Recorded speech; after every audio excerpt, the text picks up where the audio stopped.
protest movements in this generation don't have the same cultural component that they had, at least that I understand they had in the Vietnam era, for instance, where every artist and every musician and every actor wanted to be out there doing some cultural work to be part of the resistance. At least at some point the bandwagon was big enough and it made a difference. So I think we need more of that in Canada.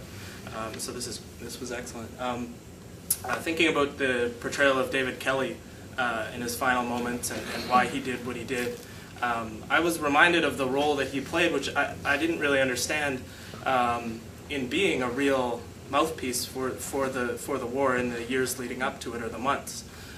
Anyway, the way he described traveling to these conferences and knowing that he was lying, knowing that he was repeating lies that the government had generated, and just thinking about what courage and what dignity his life can now be looked at with because of the decisions he made finally, to end the silence. And so in a way, David Kelly was playing a role like Michael Ignatieff was playing in those months and years leading up to the Iraq War. Michael Ignatieff was writing in the New York Times. He was writing books called Empire Light. He was talking about Saddam's weapons. He was peddling these lies in very influential forums.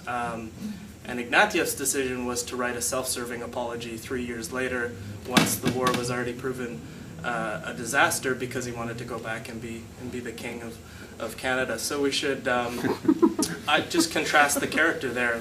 That's I think it's important. And when the character of David Kelly referred to Bobby Sands, that did it for me as someone with an Irish background.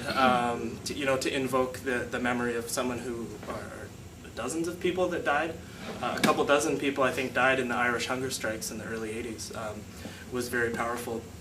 The other thing I thought about in the play was that both the American character, a villain of sorts, and the Iraqi widow, representative of the hundreds of thousands and over 1 million Iraqi victims of this latest war and Saddam's earlier crimes, both of them, their experiences of war can't be seen without the looking at the impact of sexism and patriarchy throughout their whole lives. Would this young woman have acted the way she did without the sexist environment in the U.S. military, or growing up having the negative experiences with men that she had? I don't think so. So that, I think, is a very powerful point, because when we can't talk about war in abstraction, from racism, from patriarchy, and from class. So I think we always have to look at that together. And I did want to echo, I think, the point that Deborah made.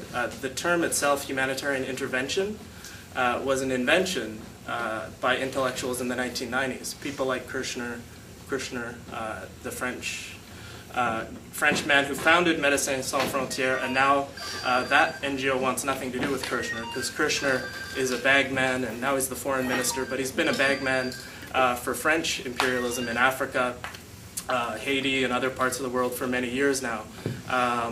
People like Ignatieff, they made up the new rationale of humanitarian intervention, but it's really just a new veil for imperialism, and this has been going on for hundreds of years. I wanted to do a quick plug for a book that I just read on this topic. It's called The Liberal Defense of Murder. It's a very unsubtle title, but the arguments are very subtle and very thoroughly researched. So it's The Liberal Defense of Murder by Richard Seymour. It's just out from Verso, and goes back 300 years, right to from John Stuart Mill to Michael Ignatieff, the sort of liberalism justifying aggression abroad. So with that, and the one final line from the play The Iraqi Mother, when she says, "Those that came to liberate us," or those who, pardon me, what was the exact? Came to destroy us. Came to destroy us, but those who claimed to come to liberate us came to destroy us. And I think about how many Afghan mothers and widows and orphans and victims of the war must be feeling the same way today. And in Afghanistan, what the war makers have done in Afghanistan is almost more blatant and worse than what they did in Iraq in one sense.